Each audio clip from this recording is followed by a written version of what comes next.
Okay, good morning to our listeners and viewers of the Real Stuff podcast. Today is Wednesday, and on a Wednesday, we usually have featured guests and sometimes a mental health program. So today, we're speaking about mental health, and in particular, specifically, post-traumatic stress disorder. So I have with us right here Carlston Medford out of the UK and Ashara Inaya in the US, who is going to give us a little talk about PTSD. As you know, Carlston has been with us on many occasions on our mental health program. Well, you could just say he's our biggest contributor and our specialist. And Ashara has been here with us a few times, basically talking about nutrition. So, but she has an experience to give us today. So I'll just turn it over to Flavius and he'll do the honors. Okay, what we could do is, Asara, could you just a brief tell our new listeners and viewers a brief thing about you, what you do? Yes, I'm a biochemical nourishment specialist, and I assist people. Well, I'm also an herbalist, and I assist people with balancing their nutrition in order to experience better health.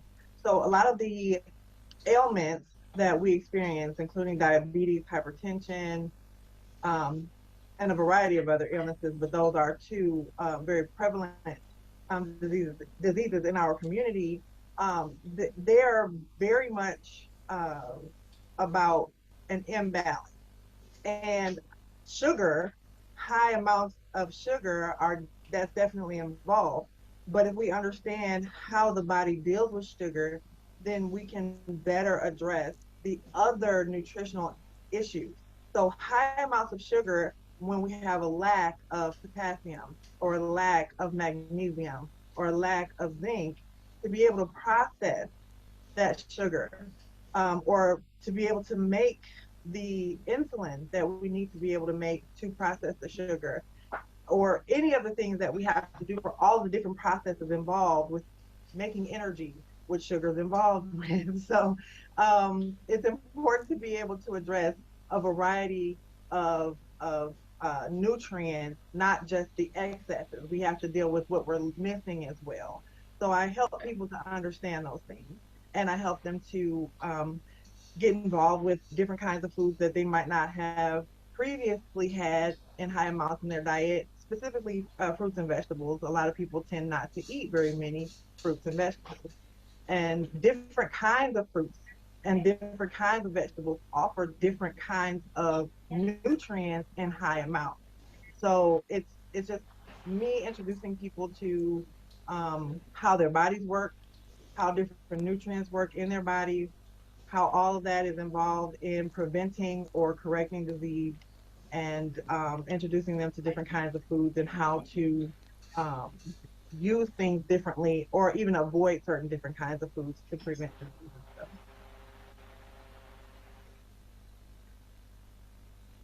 So, okay, go ahead, Carlston. Just remind our listeners and viewers who Carlston Medford is. Hi, my name is Carlston Medford, as mentioned. Uh, One of the things I focus on is helping people to understand how their process work, how their mental process work, in order to help them to repair or fix that programming. One of the things I study with NLP, which is neuro linguistic programming. Uh, I am not and I don't profess to be a NLP practitioner. What I do, I use it as a tool along with other things I've learned in order to help people to make changes to their behavior. And the reason I like to explain that is because when we use, one of the things I talk about is labels. When we attach labels to who we are and use it as an identity, we are given a lot of power over to that label. For instance, a person that says or think that they are a depressed person or a person with anxiety, that doesn't change unless you can get them to change first, detach themselves from that label, and allow change to happen. Um, So that's why do I work with people to help them to identify where they are emotionally, where they are within their behavior, and how the steps that they can take to improve and make it better. That's the easiest way I can put it. Uh, what I would like to add as well, and then if I'm correct, is it Shana? Ashara. Ashara, sorry, Ashara. Uh, when you were speaking, one of the things that comes to my mind is how important nutrition is to mental health. I don't hear the connection enough. And all Um, health, and, the overall health of the body, and definitely we don't often hear about how nutrition impacts our mental health. We hear a lot about brain chemicals. Sometimes we hear about serotonin yes, and dopamine, but we don't hear yes, about how our diet impacts our digestive tract, which impacts the bacteria that live in our digestive tract, which impacts correct, our brain chemicals, and how exactly, serotonin even is not just the brain chemical; it's also is a part of our digestive function. So a lot of exactly. serotonin is actually in the gut. Exactly. So I'm so glad that they have you here, because one of the things I talk about is when I'm working with clients, my process of educating people, and I work as myself as an educator, because I don't create change within people. People create change within themselves. If you educate them correctly, then they have to do the work to make the change. You can't do it for them. You agree? Yeah, You can only give a person a breakdown of what they needed in nutrition and what nutrition they should take, but they actually have to do it. You can't yeah, spoon feed they them, have to do so the to work. say. Hmm. Exactly. So I see myself as an educator. And one of the things that I also talk a lot about is our microbiome, which is linked back to our gut bacteria, and how even looking at your diet, also changing in diet, you can also affect how your mental stability is. Hmm. Yes, See, so definitely. There's yeah, definitely but a great connection between the gut and the brain. It's very exactly, and I think maybe we have programs you really have to add the two together rather than separate and talk about one. I really believe that you can't talk about one That's program. holistic. That's bringing it all together. Yes. Exactly. So very glad to hear you, and looking forward to hearing your talk about things as well. Thank you. It's good to hear from you too. I'm glad Yeah. to be here. So, So, Carlston, Yeah. let us get into our main topic about PTSD. Uh, Okay. just give us a little synopsis. What is PTSD, what it means. What are the symptoms, and Okay. let's talk about it. I will break this down in my terms how I see. I like to explain things. As you know from having me previous, I I can strip it right down. PTSD, uh, post-traumatic stress disorder, as we label it, is basically your nervous system reacting to an event that you found traumatic or you found very intense. And the thing is that we all go through this, and we go through a state of shock and a state of um, anxiousness to to something that will happen to you. Eventually we kind of resolve it. And there's a part of our brain in the amygdala, which is within your brain is the area in the limbic system. The amygdala is responsible for processing emotion. So we more, something happens, you get traumatic, you get shocked, shaken by it, and as time goes along, you learn to resolve it. And that's how the process works, from your sympathetic nervous system to your parasympathetic nervous system. Have you heard me mention before? In some cases, something can be so traumatic that we find it hard to resolve it. So that emotion kind of hijacks your limbic system, your amygdala. So your amygdala, that part of your brain, find it very difficult to resolve that emotion. So every time something triggers it, it may be any of your senses, because we only take in information through our five senses, or we call our sensory system, either smell, taste, touch, feel, and sight. So when whatever sensory information we attach that experience, every time we come in contact with that information, it triggers the experience, and you relive the experience in your body through your nervous system as though you're experiencing it again. So for example, and this is probably one of the most common incidents that people can refer to, a soldier in war. A lot of soldiers came back from war and find it very hard to go back into normal life because of what they had to experience, what they saw, what they have felt, what they smell, even if it's probably even the smell of blood, right? Touch, losing a limb, all of these emotions, all of these sensory inputs that is linked to an event that was very traumatic for them to deal with, they find difficult to resolve. All PTSD is basically the explanation of a person finding it difficult or finding it nearly impossible to resolve emotional trauma. That is my idea or my synopsis or my explanation of what PTSD is. Any emotional trouble that you struggle to resolve. Does it make sense? Yes, it That does. would It does. that would mean a lot of us have that. Yes, we do, and that is another thing. A lot of us don't realize or recognize that we do have it. Um, in some cases, I know from the background of a person coming from the Caribbean and how our attitude and how our behavior was someone would tell you, oh, learn to live with it. Or something happened to you in the past, listen, get over it, learn to live. And that was lack of knowledge. And that's all we knew because that's what was taught to us, and that's the only thing we could say to someone else. As time has passed and education and knowledge, we now know that things can be dealt with differently. But back then we only had what we had. We only knew what we knew, as I would say. And so a lot of people have learned to live with post-traumatic disorders and they manage to get by. Some people struggle and some people never get to a stage where they can live a functional life. So everyone at some point of time, there's someone that, for instance, what we would call a phobia is also a result of PTSD. A person that is scared of a spider, we call it a phobia because that's the label we attach to it. But if you check the behavior, the person sees a spider, their body reacts as though they're going through trauma. It's the same symptoms, same behavior. And to answer part of your question, some of the symptoms are people can start to sweat. You can get dry mouth. You can tremble. What we call shakes. Some people actually freeze. They go in a very catatonic state where you just see this that they're looking, their muscle can get very tense before moving. So it's different symptoms. But everything basically is where your nervous system begins to shut down or goes into fight or freeze mode. Okay, Ashara, I know that you have been doing some studies and research on PTSD. So can you just talk to us about what you have researched and some of your experiences? Yes, actually, and prior to a couple years ago, I really didn't have a lot of knowledge about PTSD outside of a general understanding.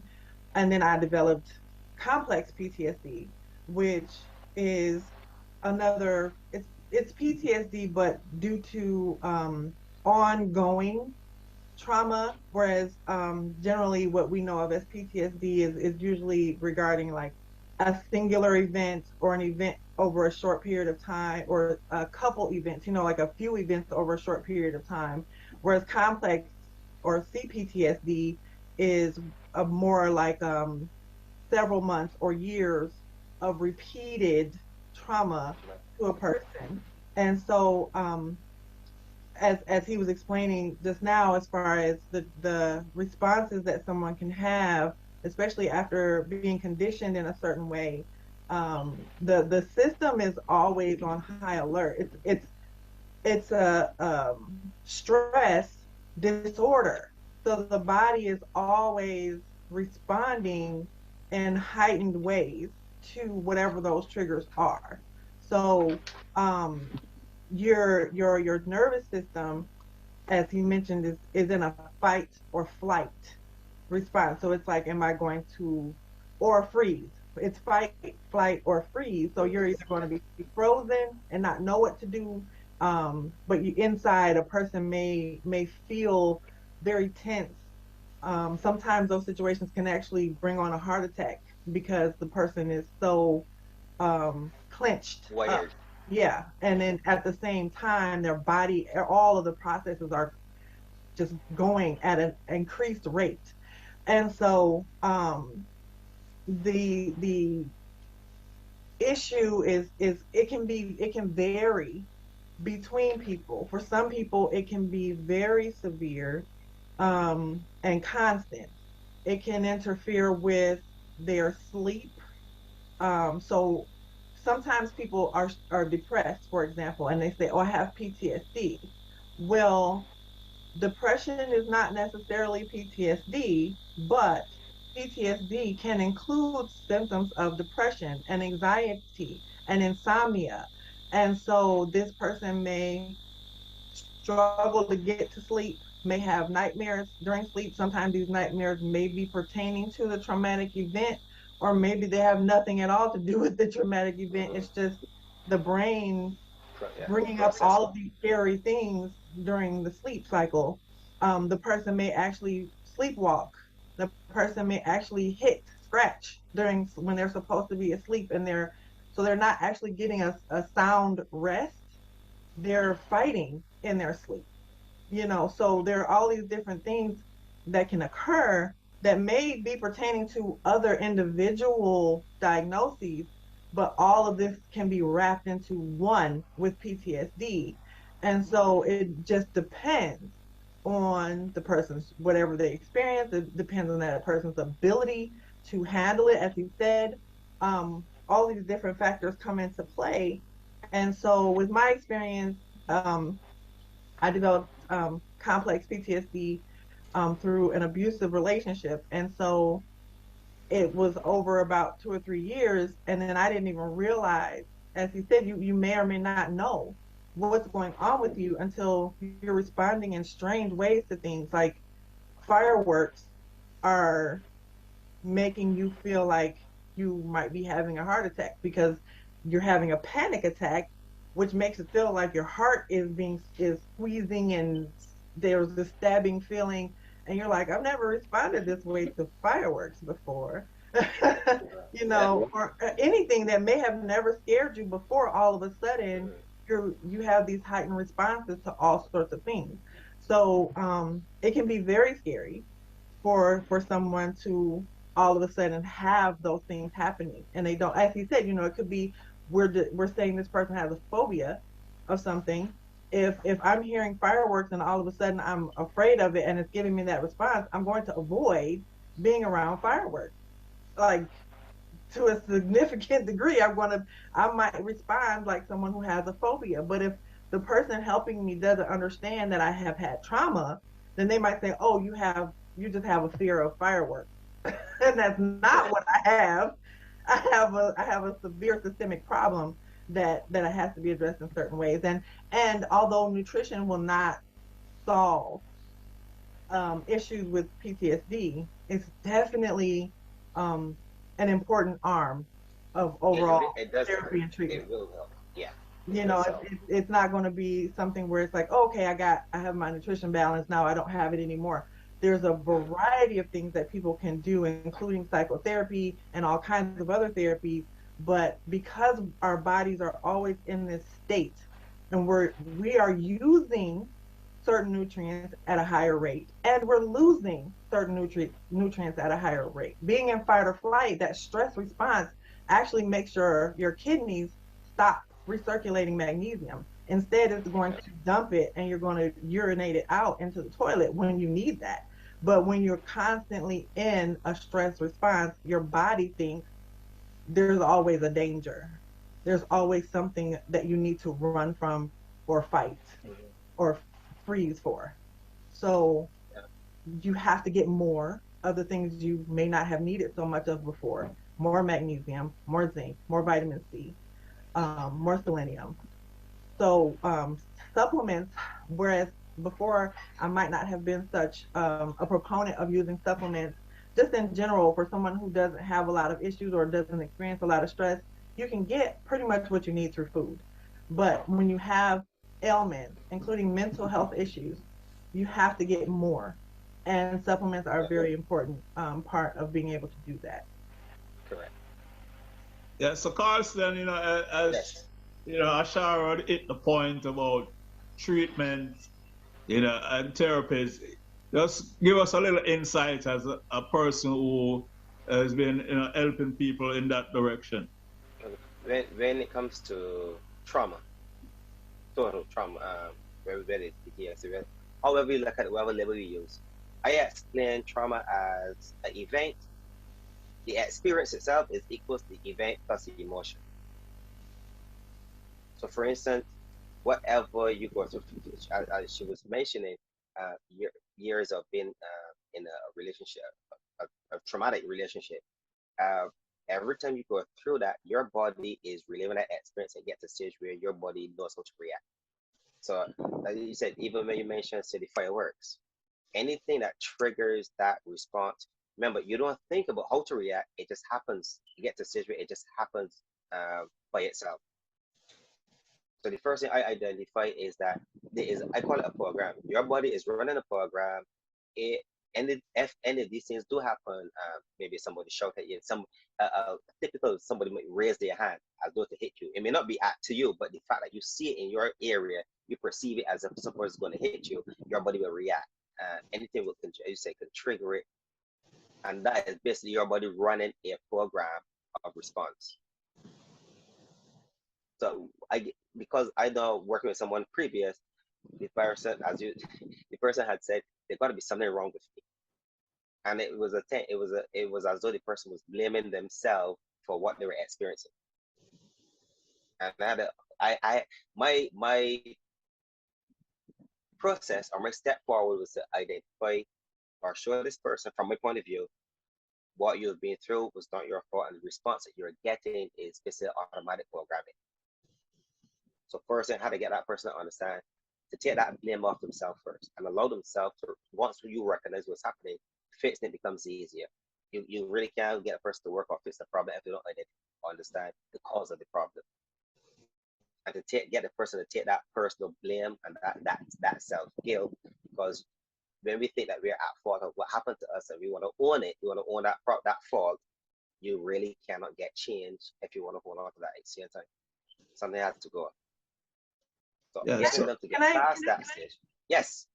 I just want to speak to what you were just saying, because I noticed that not only do the individuals with the issue tend to take it upon themselves and say it must be something wrong with me, but I think it's important for everyone who is listening to understand that we tend to put that on other people as well. We tend to say to people, well, you should have done this differently, or you should have done that, or there's just something wrong with you. There's things that people around us are saying, and we internalize that. Also, there's the idea of toxic positivity, because nowadays there's this just think positively and just, well, no negativity. I know what you mean.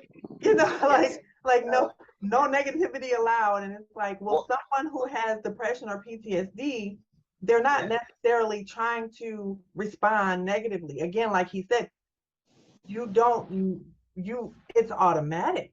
You're not. You're running a program that you have no control over. Yeah. But, so people are like, well, just don't be afraid of it. Just don't. Just think happy thoughts. And it's like that's way too much of a simplistic. So then when you can't just think happy thoughts when these things are happening, you will say there must be something. I must be doing this wrong. There's something I'm doing. Exactly. Yeah. This is I'm laughing because I so connected to what you're saying. Yes. Yeah. No, speak to this because I know that for a person going through PTSD has this hypersensitivity. So what can be done to desensitize such a person? There are techniques that you'll find in one of the labels you probably approximately EMDR. It works with, because how our brain works. Our brain, our eyes, as I explained before, our eyes aren't attached to our brain. Our eyes are part of our brain. Our eyes are the external part of our brain that pick up sensory information, right? And our brain has a way of processing stuff. Now, when we get stuck in emotion, or we get stuck with something that's traumatic, is because we are not able to process it. Remember, processing can be automatic programming, but imagine that think of EMDR as a manual pump. In other words, you may have an automatic system, automatic pump, and then it breaks down, and you have to use a manual crankshaft to lift that same hydraulic jack. The EMDR, by moving your eyes, you're basically simulating what the eyes would do when we're moving. And then it allows the brain to say, okay, fix on the problem, start to make movement, and then your brain find a way of finding solutions to that problem. Before we are stuck, our automatic system doesn't always kick in, which is the amygdala I was talking about, doesn't kick in. So we got to do it kind of manually. EMDR is all about eye access and eye movements, which allow your brain to process information. And another thing, you can use hypnosis. Hypnosis is one of the things that allow people to resolve issues. It puts you rather in, we're always operating under a state of beta or alpha, I think. Beta it is. I always remember the state, but getting into a state of hypnosis or a state of dreamlike is one of the ways of helping our brain to make sense of our trauma and figuring out how we can resolve it. There's a technique called tapping, where people tap certain meridian points in the body, and that also seems to work. So there are a few techniques that people found to work, and I'll say this: not every one technique will work with everyone. So it's all about being flexible with your knowledge and flexible with different techniques and trying what works and what doesn't work. So if you do something and it doesn't work, I call that feedback. It means that I've tried this doesn't work, let me find something else to do. It doesn't mean, oh, it's never going to work, or I fail at it. It just means this doesn't work. Let's find something else that can work. Okay. Okay. Yeah. Oh, so basically, what you're saying to that, like a therapy like this, you need, like, maybe you need a neurologist or someone, or somebody who's in the neuroscientific field or something. It doesn't have to be that complicated. Not a neurologist. I find that a neurologist and those will explain to you what's happening, but to solve it doesn't necessarily take that much in depth. It just takes someone with skills, with proven skills, to help. So my thing is always find, or I would tell people, research and go online and see if anybody is talking about that problem and anyone that mentioned how they were helping, see what they mentioned, what they did, and just try something. There has to be a starting point. Groups on Facebook where they're doing just that, talking about what helps and what doesn't, and mentioning a variety of different things, like the EMDR. That doesn't take a neurologist. Like he was saying, exactly. You can just Google like EMDR in my area or something like that, and it'll pull up exactly practitioners who can assist with that. So yeah, they got another thing where CBT, which is cognitive behavior therapy, that people try as well. I have found that a lot of different systems are very similar. It's taking some skills, understanding the basics of that, finding a way to remodel it or re-represent it and giving it a new label. But all of them basically looks at your pattern of processing. Some people are visual, some people are auditory, some people are kinesthetic, all about emotion. And finding, one, your representation system, and two, what is the best way of approaching that system. Something may be visual, something may be auditory, something may be all about feelings. There's a whole different array of techniques that I would use based on what I've studied. And sometimes it just I only know what to do when I'm speaking with that person. There's some things that may work with everyone, but it may the person that it doesn't work with, I then have to think, okay, what else can I try? And sometimes it might be just a minute stab at the dark, where it's just try something to get a response. If not, it's not about flexibility. But it comes down to explaining to the person, one, what is happening with their system, what way, or explaining the reaction that they're getting. I may not necessarily need to know what caused it. All I just sometimes need to know is how you're representing the information. And just by doing that, I have helped people create change by that, because if it is something that happened, I don't always focus on the event itself. I focus on the meaning that you give to it and the response you get. Because sometimes, at least this is me speaking from personal experience I've come across without trying to be too specific, because I don't want to talk about people specific. issues, but I can talk about in general terms what the lesson or what they were dealing with. And I have found that in many instances, when I get the person to change the meaning, I also get them to change the emotion and the reaction and the behavior.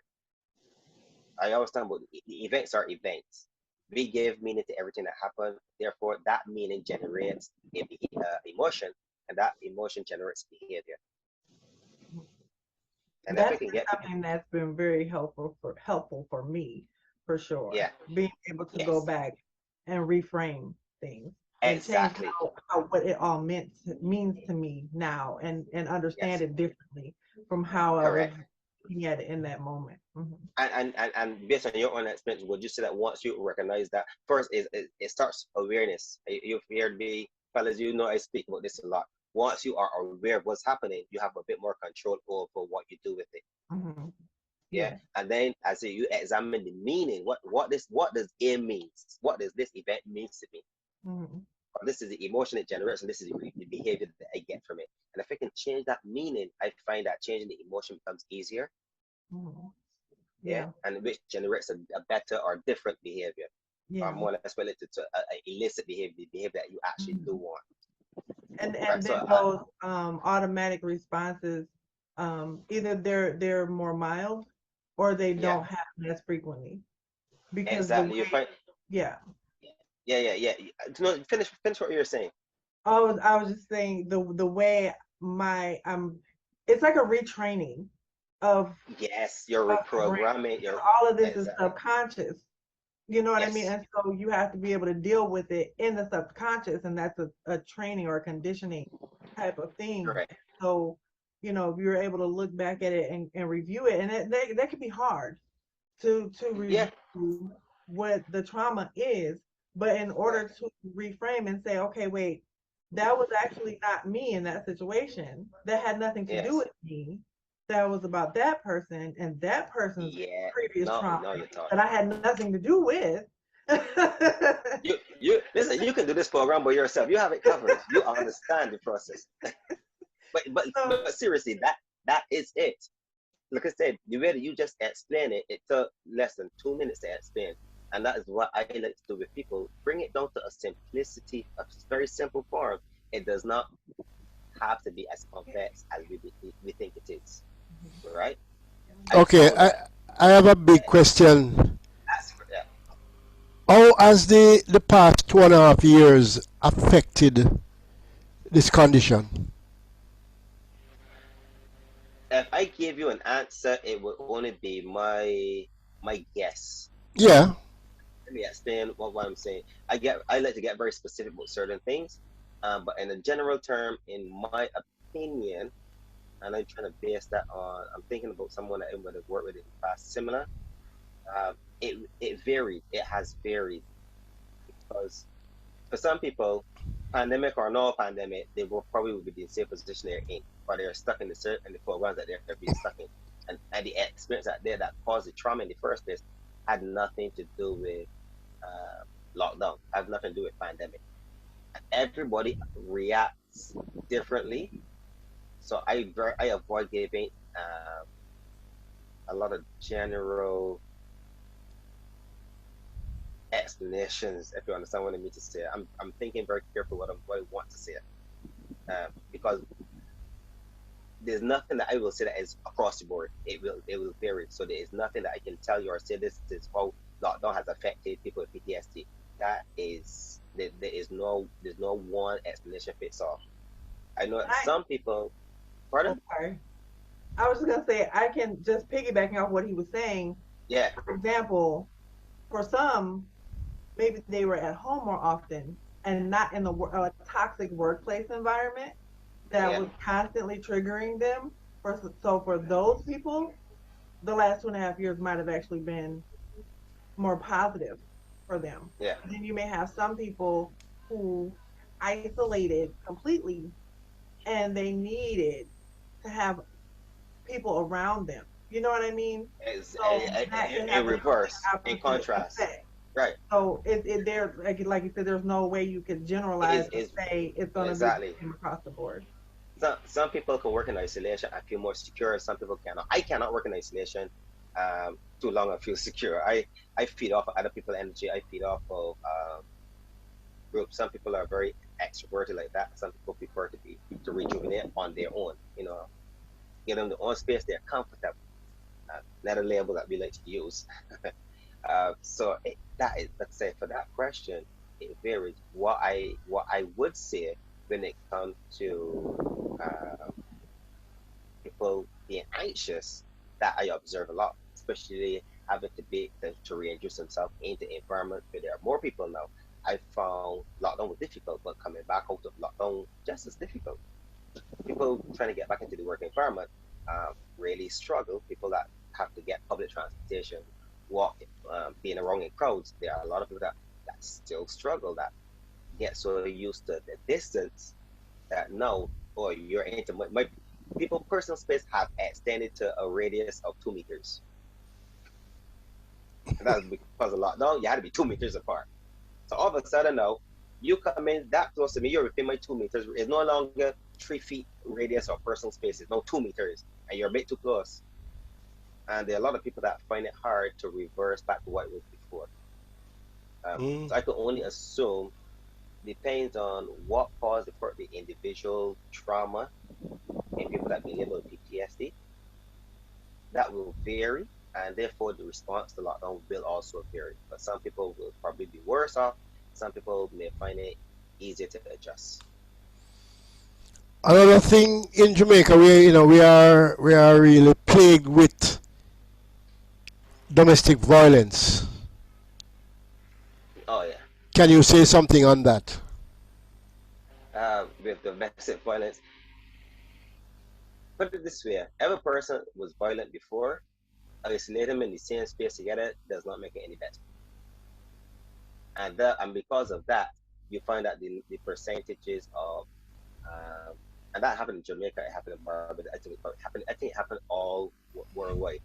I remember even in the UK there was some program that was talking about that as well, because you put people together longer. If you have a good relationship, it was good. If you had a bad relationship, it became worse. Because remember, if you have a bad relationship, at least at some point in time, you may be able to go away from that person, go to work, have an escape. With lockdown, there was no escape. In fact, it may not always be a case where there was violent. Some people just don't react being claustrophobic and then their emotions start to build up because of restriction in motion movement. Um, I would even say bad nutrition. It may sound just to add nutrition back in the conversation, because some people probably just only ate what it had or what it was affordable, and lack of exercise and stuff, and you'll find that you get toxins built up in your body, and it can affect your brain chemistry. Things that you may be able to resolve or deal with easy become more edgy, more on your nerve, right? Um, and as far fresh as it may sound, it has happened.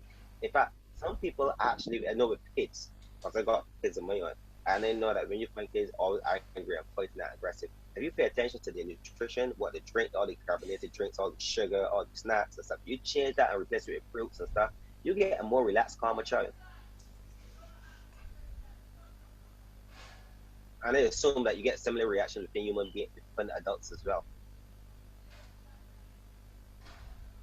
Yeah, so Carlson, I noticed, I'm just taking a little bit backwards, back into treatment, Hmm. because you just mentioned about exercise and all of that, but I didn't hear you even mention like about music, and I know you love the music part of it. I'm a music freak. I believe in Yeah, music. I definitely would uh, like to say something about the music or sound in general, because that was yeah, another thing that I respond well to. Just to turn yeah, on some music, even just to dim the lights in the room or turn them off, and maybe just light a candle and just be in that moment. It's calming. correct. But I found something called sound bath or sound therapy or gong therapy, where they're Yeah, using a variety of different sounds. A gong is one of them. Then yeah, they have sound bowls or singing bowls, that they'll play. Yeah, they And got like what they show, what the monks were using in temple where they just rub and they had the tone, yeah, right? yep. We respond to tone. We are very vocal, very musical people. We don't even understand how music works in our body. There are frequencies that our body operates on, our brain operates on frequencies as well. That is why I always recommend people put a song list of music, 2 song lists. One for morning to give you energy. I use soca. I'm from Barbados, so I am a soca freak.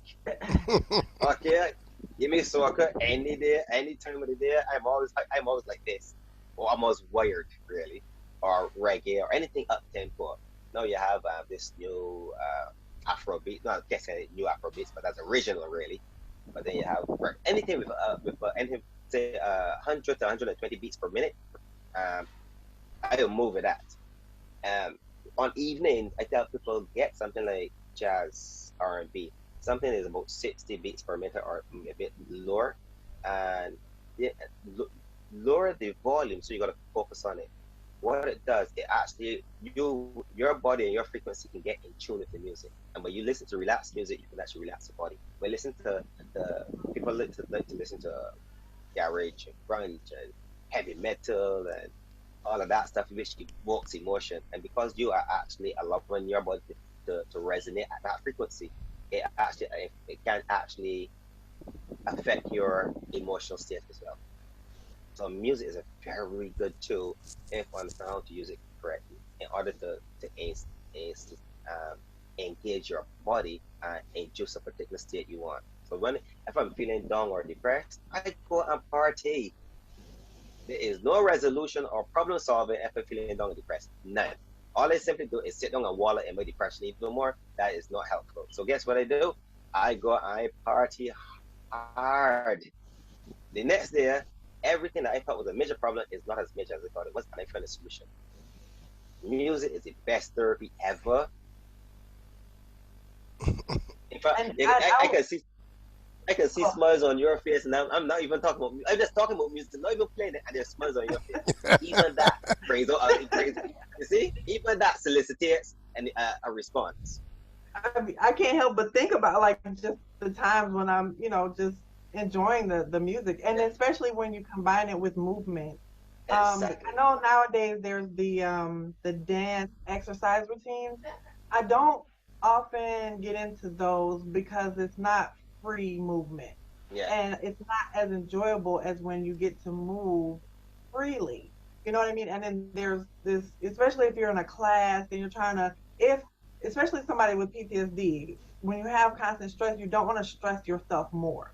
You don't want to be in an environment where there's an expectation where you feel like, okay, I'm tired, because that's serious. You don't want to push yourself beyond where your tolerance levels. But you get in a classroom and everybody's doing a certain thing, and you think, okay, I have to do everything like everyone else is doing, and I have to try to keep up with it. When you're just freely dancing, you get to control that, and there's dopamine that's being released from that because you get to enjoy it. You're in control of your movements. You're enjoying the music. You're not pressured.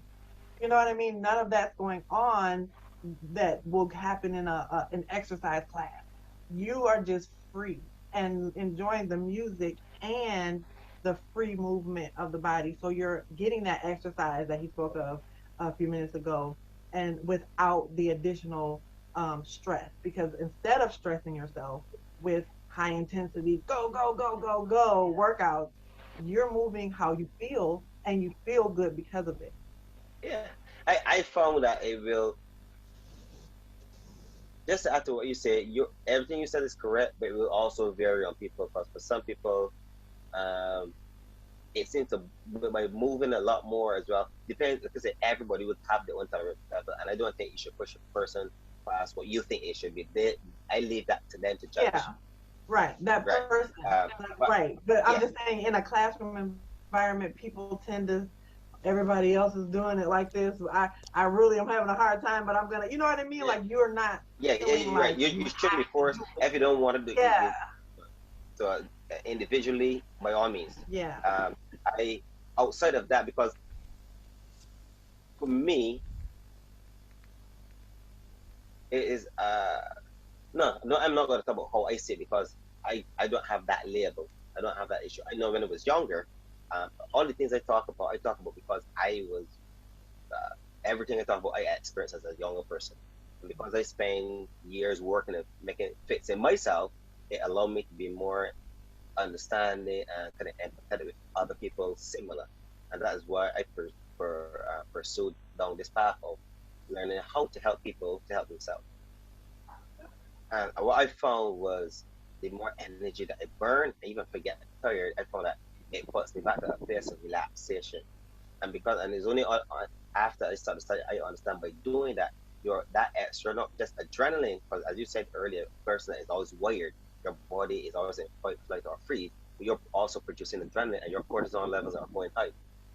By exercising or dancing or doing something physical, you allow your body to process and burn that off and bring it back down to a more manageable or normal, we call normal levels, and you'll find that it is easier to recover. So that saying is a good form of helping you to burn that. But also, as you say, it's also producing dopamine. It's also producing serotonin. It's also with connection with other people, oxytocin. Those chemicals in our body, those hormones that really produce or promote good feelings. Yeah, and another thing, Carlston, we haven't really touched on this point about PTSD and memory loss. But what I just rather like to say memory suppression because I think people who are in that Yeah, state most time suppress a whole lot of their I memories. agree with what So you just said. talk about it. Um, something could be so traumatic that your brain can block it out. In fact, I have it's funny because in my house, I have I said, trying to say, but is alarm is a alarm system. It's work, but every now and then you get this beep beep this beep all the time. I am only aware of it as somebody else mentioned it. Otherwise than that, I don't hear it. Our brain has the ability to block stuff out that we might say insignificant, or it block things out to keep us safe. So some people go through some traumatic experience and they can tell you at a certain point, and then they say after that it just blanks. Some people have actually blanked out, behave aggressive, and then by the time they get more or less aware, they don't have a clue or any recollection of their aggressive behavior. And that is basically the brain protective mechanism. That's our unconscious is trying to keep us safe so it keeps the information aware. And like I said earlier, the only technique I know sometimes, one of the only techniques I really know that can help with bringing those memories up and resolving them and looking at them is hypnosis, which puts you in a state of dreamlike state so you can access memories better, more. You're able to access your unconsciousness easier. But yeah, it's just a protective measure. Our brain triggers to more or less keep us safe, not to relive certain experiences because it was so traumatic you couldn't deal with it. And the only way your brain knows to do it, just shut it down so we don't have to process it, because every process it then goes into a whole different episode of behavior. But that, like I said, that's my summarization of it. It's not the only it's not the only perspective, but that's my explanation of it. Yeah, so another quick question too is what's the correlation between PTSD and bipolarity? Because Bipolar I is, sort of see some similarities. yeah, it's called mania. Bipolar is people that are on different spectrum. Want think of a seesaw. 1 minute you're up, next minute you're down. So bipolar means basically the word bipolar, two ends or particular points, by two. So you're 2 points. You're up. 1 minute you're up, next minute you're down. They've got something we Yeah. call mania, which is all about how your brain functions and yeah, activity within it. So sometimes a person can be very low and depressed. Let's say a person can be very anxious and energetic. And that basically me explaining what bipolar is. So that is totally different to trauma, which is where PTSD fall under. One is more like a chemical imbalance in the brain. The next one is lack of the ability to process traumatic experiences uh, that you know, as I said, traumatic experiences. I find that sometimes if you don't understand, ask me to repeat because I'm also aware that I can get a bit quick because of my accent. It can be very difficult um, to understand me. So please ask me to repeat if you don't understand anything. But I'm trying to think at the same time how to explain things that I know in easier form. If that makes sense. I don't want to make it too complicated. If I could just speak on that a little bit too. Yes. My oldest son is actually bipolar, and something there are a lot of different things that have similar symptoms, but they're totally different ailments. They're totally different issues. Right. Um, Bipolar disorder is more related to ADHD, actually. A lot of people who end up with bipolar disorder were diagnosed ADHD first. And then somewhere in there, they might also have been diagnosed with oppositional defiance disorder. So those are very related, and then sometimes you might find schizophrenia becoming involved as well. All So, right. um, Would you say that those are mostly chemical imbalance within your brain? um, yes, for sure. It's not triggered by an experience. None of that has to, you're Correct. not going to develop ADHD because of Right. a bad experience that Exactly. you had. You're not going to develop bipolar. These are things that some may actually have some kind of environmental Yeah. triggers, like vaccines. I don't know how y'all feel about that, but I am with you. I understand. I am totally. Remember, whatever you say is exactly as you say it, and it's not to be judged. It's just a point of view. So feel free to say what you have to say. yeah. So I mean, the fact is, especially back when in the 2000s and prior to that, there was more mercury. There's still mercury in some of the vaccines, but there was mercury in them. A lot of the Right? vaccines have aluminum, so Yeah. heavy metals do impact the Which brain. come back to what I say: chemical imbalance. Hmm. Yeah. So it can be a variety of things. In some cases, it may be genetic, and genetic doesn't mean inherited either. Something Correct. happened where the genes were changed after birth in some cases. Yeah. So Sometimes that you could get also be you some kind of right. chemical involvement in the environment that maybe it wasn't heavy metals, maybe it was something else. We've got all kind of things being sprayed on food, all kind of things in the air. Pesticides within foods, even steroids and hormones within meats. We think we'll have eating meat and stuff, but the way the animals, the way that our food is produced, the chemicals that are being introduced into our food chain, when we eat it, our body breaks it down and also absorbs it into our system, and that is where a lot of our illnesses come from. I think, like you mentioned it, a lot of our illnesses start from our gut. Yeah, yeah. So, because they're adding things like synthetic hormones and things like that. Most of the time, we're depending on what's going on. The synthetics that are added have a significant impact depending on what their origin is, because we have to realize all the things we eat have some kind of hormone, whether it's a plant-based hormone like plant estrogen, phytoestrogens, or phytoprogestins, all these different things, or meat-based. Either way, we're always impacted some way by something hormonal. But when we're dealing with synthetic things, things get a little tricky. They get way Yes. more tricky. So it's already something we have to be careful of. They're not And it natural, gets and our more body tricky when it doesn't comes. recognize them. Our body just doesn't know how to deal with them. Yeah. Oh, so that makes detoxification very important then. Yes, which Very, means your liver yeah, and your kidneys need to be functioning optimally, because that's where your liver is important for that. You know what I mean? Like that is the detoxification pathway, and then you have these other aspects of the body that assist. You have your pores, kidneys. kidneys, and your digestive, because you're eliminating through your colon and things like that. So all the things have to be working optimally, and then obviously that's where nutrition comes into. Yes. But another question, just hit me right away. Seeing that some of these hormones are created, this imbalance. So just asking. So does these things affect the neurons that operate in our brain? Yeah, Most again, depending definitely. on what the source is. You know what I mean? Yeah. Because if your own, we produce hormones. You know what I mean? Our bodies are making hormones all the time. That Our in body itself makes is everything we affecting need. our brain. And if there's an imbalance there, then that can affect how the brain is functioning, how we're responding. And a lot of times, an easy example of this is a woman on her cycle. Sometimes a woman may behave a certain way to something, and a man may say, "Oh, it must be that time of the month." We get so offended by that, but it may or may not apply.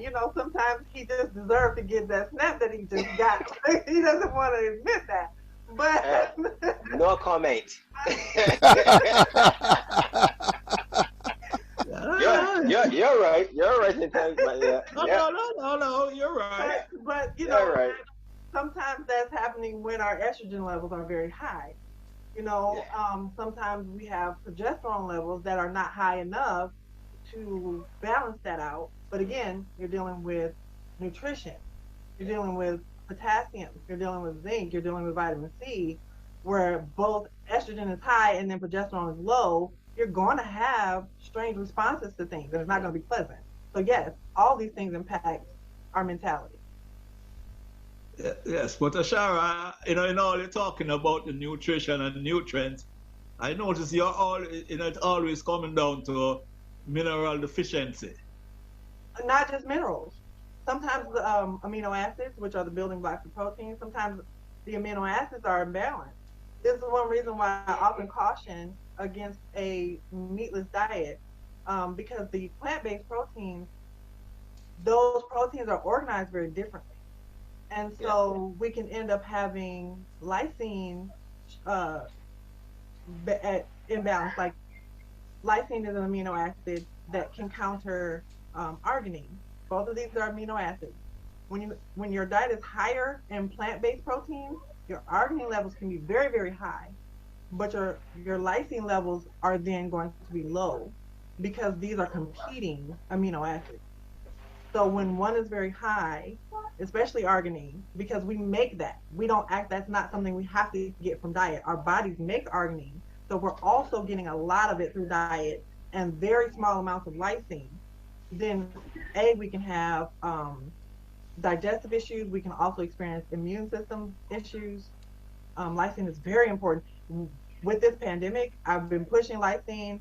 If you don't have it in your cabinet, get it. Especially now we have monkeypox. Oh my God. So if you don't have lysine in your cabinet, go to the nearest pharmacy or Walmart or wherever and get some lysine, 1,000 milligrams. You can take 1,000 or 2,000 a day just for maintenance, but that's going to be very helpful for your immune system, especially if you eat a lot of beans, nuts, seeds. That's going to help counter that high amount of arginine in those foods. And also, meats are automatically balanced in that way. Meat is automatically going to give you the amount of lysine that you need and lower arginine amounts. So you can, or fish, same thing. Meats, fish, dairy, um, eggs, those things are going to be more balanced for those amino acids. So it's not just minerals, but minerals are important. And then minerals are often reliant upon what kind of other nutrients you're getting. For example, if your vitamin C is low, you're not going to absorb the magnesium and potassium and selenium or other minerals as well as you should be. That vitamin C is extremely important for absorbing the minerals in your intestine. So vitamin C fruits, high vitamin C fruits are going to be pineapple, strawberry, citrus, and then you have some veggie fruits like oh gosh, bell peppers. Um, they have a pretty decent amount if you don't cook them, because if you cook it or if you're buying heated or packaged, if it's frozen, that's fine. But if you're buying it in a container, like bottled juices or canned fruit, they've heated it. Vitamin C is extremely heat and air sensitive. So if it's heated, that vitamin C is not going to be there in the levels that it says on the package. Um, if you cut open a pineapple and you leave it more than 3 days, every day that fruit is open to the air, the vitamin C is going away. So fresh fruit or frozen, um, eaten within 3 days if it's fresh, you're going to get more of the vitamin C out of it. And that's important for your mineral absorption. But all of the nutrients and the ones that people tend to be low in are a lot of the minerals. Magnesium and potassium are big ones. I've mentioned that over and over again, especially because of the physical health issues that we tend to have in our community, diabetes and hypertension and heart disease.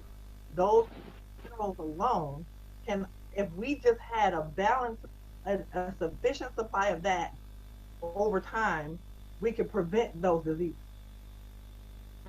So a lot of times I tell people, if you didn't have a deficiency of these two, you probably won't have to worry about developing diabetes or hypertension. So, but again, with that comes other things because everything relies on everything else. I fuss when people are on vitamin D supplements because their doctor said their vitamin D levels were low. The doctor prescribed the vitamin D and that's it.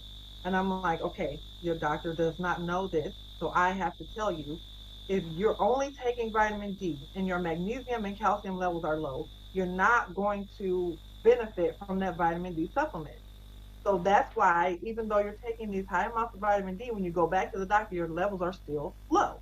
You have to get magnesium with your vitamin D. You have to have calcium, and that means your vitamin C levels have to be right to absorb the magnesium and calcium. So everything is working with everything else. Nothing is more important than anything else. I mention certain things more than others because I know that those things tend to be lacking the most in our diet.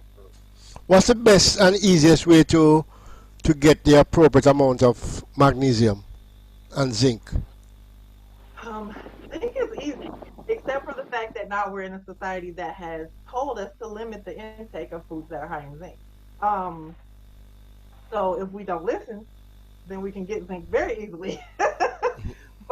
But that Tell means us. Tell us. getting over the fear factor. Red meat, beef, buffalo, bison, lamb, um, those are going to be very, very high in zinc. Um, oysters,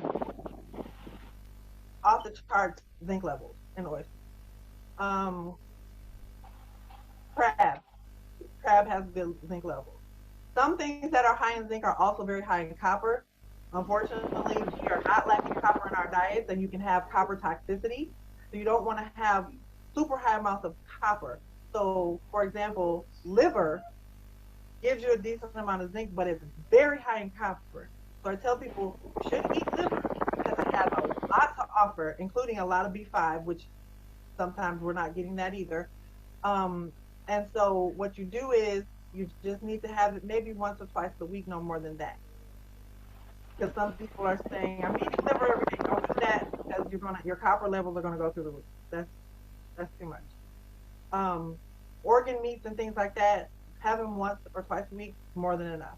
They're very beneficial, but we don't have to overdo it. What kind of liver though? Say that again. Hello? What kind of liver? Any beef, chicken, any of the liver. It's all, Okay. yeah. So magnesium, uh, your green veggies.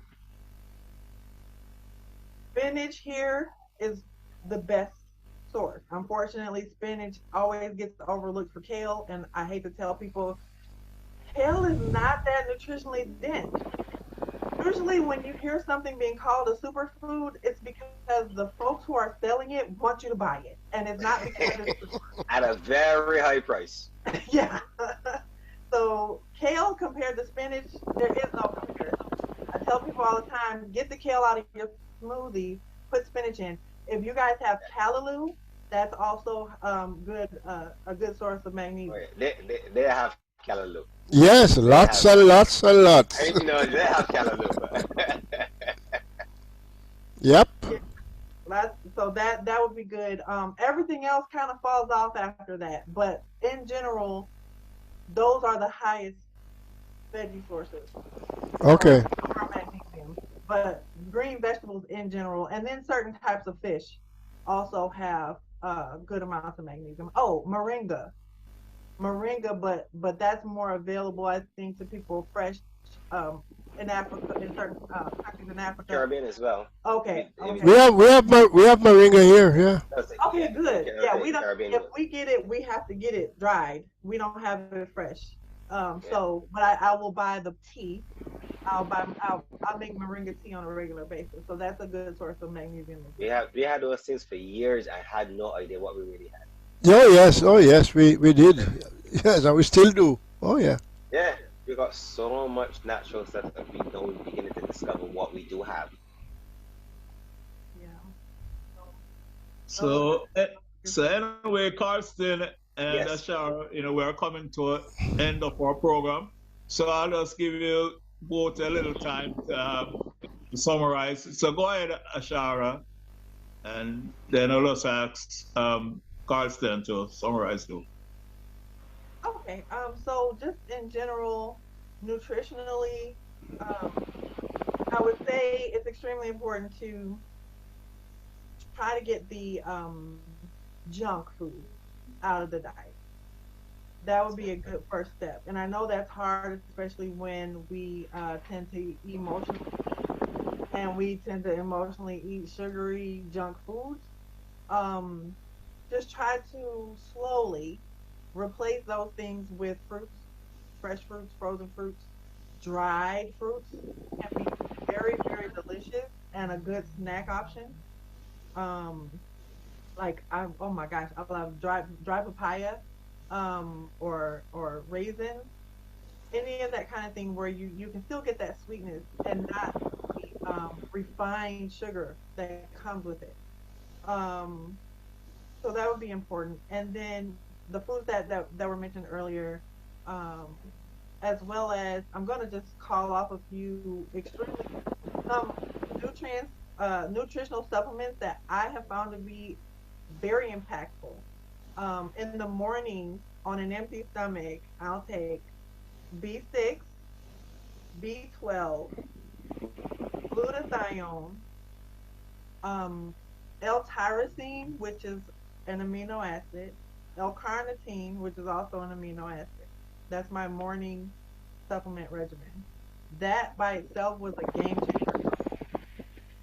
Um, it's in the evenings or after not evenings, afternoons, vitamin C, um, vitamin D, zinc, um, calcium, magnesium, vitamin E. That's another one people typically don't get much of in their diet. Vitamin E. Um, those were those supplements have been extremely important. A lot of the things that I mentioned are things that when your body is constantly stressed, you're losing or using those things at a high rate. So getting them back in helps prevent the things like insomnia, or helps reduce the problems like insomnia, chronic fatigue, um, eh, anxiety.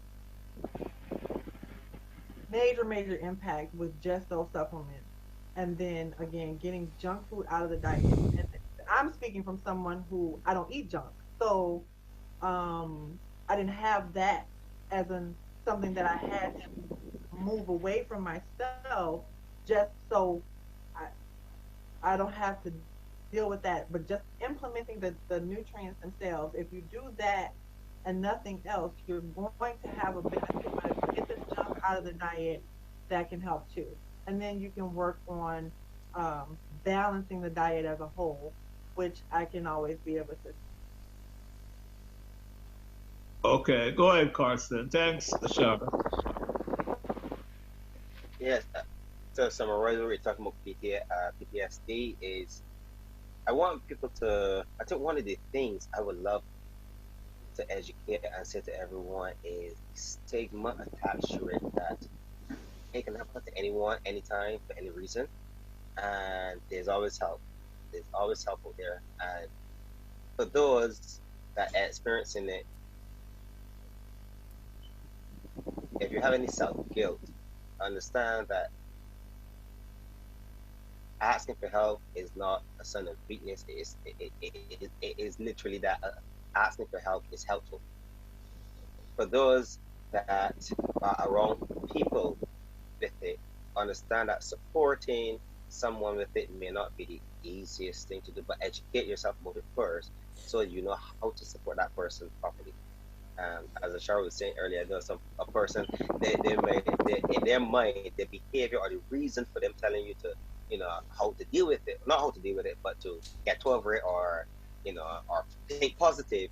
The intention is of a good place. It comes from a place of love. But the knowledge or the information is not helpful because it lacks information. It lacks how to get over it. Telling a person get over something is different than telling them how to get over it. It's like, I'm trying to help, but it's like trying to put a bandage on the decapitated leg. It's not really gonna help. So do more for those people that try that will support family members or friends or whoever, but don't know how to do it. Do some research, do some reading, go on Google and get some information about it. So you educate yourself as well, so that it helps you to help someone else as well. Because dealing with the problem is one thing, but then the people around you that don't know how to support you even make it worse. Okay, thank you very much, Carlston.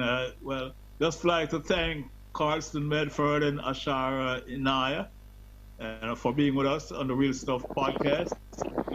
So back to you, Flavius. Yeah, thank you all, and this has been a very, very potent topic and discussion. Thank you very much, and we will see you back soon. Bye for now from the Real Stuff podcast. You lead us to full. You belong far away away. Ajugwala lebo buseru. Lida mua, lida sungfula. Lida mua, lida sungfula. Well, unfortunately, this is it. Till next time. Bless.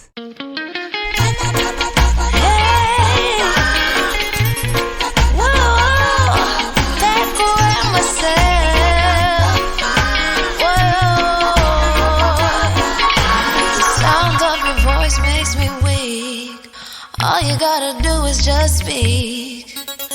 One word is enough, and I'm no longer so rough. I forget what I was trying to say. I no longer do what I was gonna do, but you're no good for me. That's why me do what set me if it could flee. Me I fi take away me say. Me I fi take away me say. Me I fi hide like a thief in the night. Me I fi get out of sight. Me I fi take away myself. I fi take away myself. I have to utilize I wings. Surely I